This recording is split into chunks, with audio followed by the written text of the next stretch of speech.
Yusof has a training center and is very passionate about distributing her beauty products.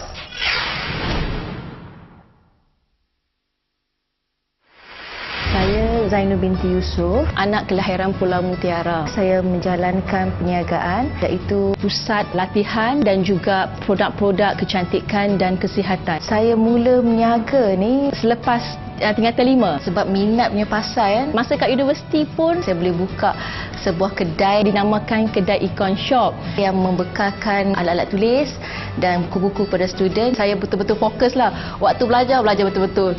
So Alhamdulillah sampai saya boleh dapat anugerah usahawan cemerlang peringkat universiti. Saya Syazli bin Husni, suami kepada Puan Zainul lah. Sejak saya kenal di universiti dulu pun, dalam orang sibuk-sibuk tu, dia tu sibuk berniaga. Padahal saya tengok dia ni bila masa dia belajar kan, tahu-tahu je lepas tu dapat usahawan cemerlang. Jadi itu yang buatkan saya rasa dia lain daripada yang lain lah.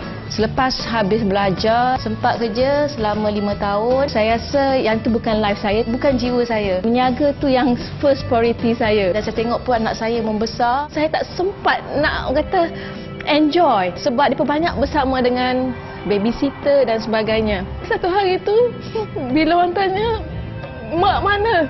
Mereka pun tak tahu yang mana satu mak mereka. Sampai mereka boleh panggil saya aunty. Daripada pagi sampai ke malam buat kerja, lepas tu berniaga. Saya pun kena ambil keputusan. Saya nekat untuk berhenti kerja. Saya kena do something dan saya dengar tentang college community. Satu hari tu saya pun berhubung dengan kenalan saya. Dia datang ke office saya. Alhamdulillah Cik Syarif pun dia assign seorang pencara penyelaras membantu saya menjayakan program Jari Emas ni di Pulau Pinang. Alhamdulillah setelah 7 tahun dalam bidang perniagaan, saya rasa saya dah bantu ramai orang. Peluang ni terbuka kepada semua lapisan masyarakat. Lebih kurang 200 pelajar yang saya telah beri kemahiran. So saya rasa dengan pelaburan ni saya boleh kemas kinikan lagi saya punya perancangan dan meluaskan program belayan kasih dengan kemahiran Jari Emas ni agar saya dapat membantu ramai orang bermula daripada masyarakat setempat dan seterusnya ke satu Malaysia, insya-Allah.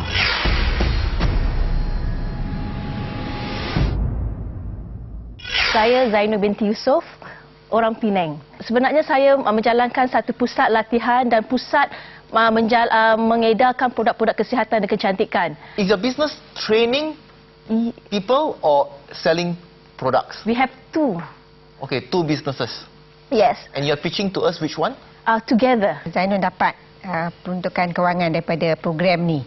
Apa yang Zainul nak buat? Manusia ni kalau contoh bagi saya dalam menjalankan satu perniagaan ni, modal duit bukan modal yang utama. Bagi saya, modal yang paling utama adalah modal diri. Jadi apa minta duit? Dah tak payah duit, tak perlulah minta duit. If money is not primary drive, then what is she asking for? Duit yang saya minta ni bukan untuk saya. Duit yang saya minta ni untuk menyediakan platform untuk masyarakat luar. Biarpun saya punya modal untuk satu mobile cuma RM600, ada masyarakat yang luar yang tak mampu. So dengan fund yang diberikan kepada saya berharap saya akan dapat menyediakan satu program yang bagus dan juga menyediakan satu alatan yang mencukupi untuk mereka memulakan satu perniagaan mereka. For you to teach them kemahiran ini, is there any cost involved? For you to teach them? Okey, itu yang saya kata dalam bab peruntukan untuk permulaan dan pembangunan. Mungkin bagi saya Can you answer the question please? Of course. It seems like Zainul is not getting straight to the point. Can you answer the question please? Of course. Yeah. Sebenarnya when you teach them the skills, is there any cost involved? Okey, kalau cost yang involved yang banyak kan daripada segi facility. Daripada ilmu yang saya bagi tu saya rasa. Okay, so there's no cost involved lah. Ada, macam facility. But that is a fixed cost. Whether there are students, whether there are 5 students or whether there are 10 students, the cost for the facility is still fixed. There is no incremental cost. Okay. To teach one more student the skill set doesn't cost you anything, right? Okay. Saya dalam bidang pembangunan diri ni bukan lama sangat dan bukan baru. Dah 7 tahun. Contoh dalam bahagian permulaan. Permulaan ni satu benda yang kita pun tak tahu, tak nampak. Contohkan kita nak macam contoh nak bajak. Yeah, but you're still not answering my question. My question is there any cost involved for you to teach the students this skill? Zainul is still not answering the questions. Is there a cost involved for you to teach them? Yes, definitely ada. What is the cost? Sebabnya kalau kita nak adakan satu program, kita kena adakan banyak fasiliti, contohnya tempat, hotel, mungkin dalam satu benda sebab dalam kalau saya sendiri kos ilmu yang saya bagi itu bukan hak saya, ya, hak Allah. Saya tolong menyampaikan, tapi untuk menyediakan satu program dia melibatkan kos, mesti melibatkan kos. Yes, what is the cost? Contohnya fasiliti, contohnya dewan, how much? Because you have conducted the course before, right? Okey, contohnya macam apa yang berlaku sekarang ni, macam contoh saya satu kemahiran yang saya lakukan, macam kita charge mungkin satu orang kita charge lebih kurang dalam 50 ke 100 ringgit. That's what you charge the student. My question is, what is your cost? Zainon has a very long preamble, thus putting herself into more complication. Kalau what is the cost to you? Kalau macam satu program yang saya, kalau ini pengalaman saya bersama college community, sebenarnya kos yang saya keluarkan sebenarnya adalah daripada segi sewa tempat saya dan semua fasiliti, barang alatan semua. But college community will provide the space, right, for you to teach. Okay. So there's no cost involved in renting the facility, dan juga right? dia bayar pensyarah kan? Okey. Sekarang ni memang okey. Dari segi kos sebenarnya memang ada, tapi saya dibayar mengikut rate tenaga pengajar saya. So maknanya kalau daripada duit yang dibagi, kita akan cover cost. Tapi saya tak nak bergantung kepada college community. Does she understand the questions, or is she still straying from what the judges are asking? We'll be back after the break to see if Zainon can straighten herself out.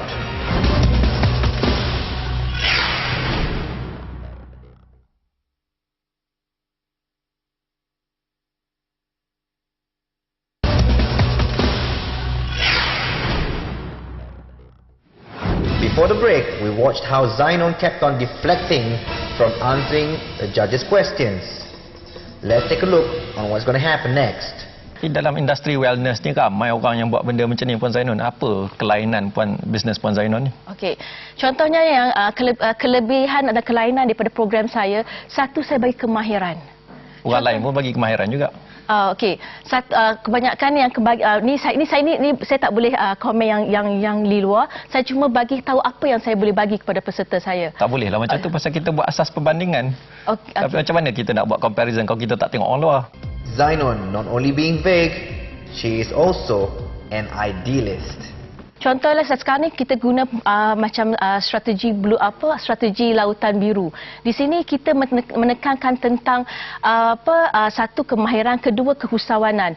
Melalui program kehusawanan mereka saya tahu strategi lautan biru tu. Strategi lautan biru tu cakap kita buat benda yang orang lain tak buat. Tapi kalau kita tak tahu apa kelainan kita daripada orang lain, macam mana nak ada lautan biru, semua lautan merah je. Okey, contohnya apa yang berlaku sebab sekarang kita tak compete dengan butik-butik salon. Contohnya yang butik salon yang ada di pasaran sekarang ni, mereka menunggu customer satu. Lepas tu dia punya kos memang ada fixed cost dah. Okey? Dan apa yang kita buat ni, kita tekankan tentang mobile facial treatment, di mana kedua-dua pihak mendapat keuntungan yang sangat lumayan. Contohnya pengusaha dengan modal yang minimum, mereka mendapat profit yang tinggi, termasuk kepada customer. Tapi kalau orang direct selling nak buat apa yang you buat sekarang ni, tambah kemahiran je, dia tak boleh beat your network. Okey, dekat sini to be frank, dalam elemen ni saya tekankan banyak benda-benda yang emosional. Tadi kan saya start dengan kadang-kadang sometimes kita nampak kat sini, saya nampak kat saya punya kelebihan satu, saya buat ni untuk masyarakat luar satu. Dan dekat sini saya rasa ramai yang dekat luar contohnya nak memerlukan satu cara untuk menambahkan pendapatan. Kadang-kadang mereka tak ada alah tujuan, tak ada orang yang nak bimbing. Bukan semua orang yang diberi kelebihan untuk boleh buat sendiri. Saya tengok ramai. Thank you.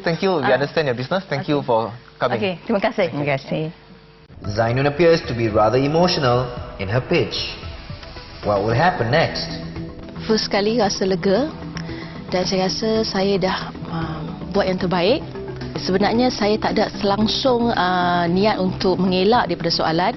Cuma kat sini mungkin masa yang diberi agak suntuk. Kalau judge minta saya cerita berapa kos, yang ni bukan masa yang terbaik lah. Kalau tanya kat saya, kalau kos, kalau betul-betul kalau latihan ni memang kalau kos air liur ni mana ada kos. Tapi kos persediaan tu, benda-benda yang untuk permulaan tu, tempat makan, minum, semua tu memerlukan kos. Niat saya satu je, saya nak ceritakan apa yang saya buat. Saya tak nak saya punya program ni buat setakat tak ada result.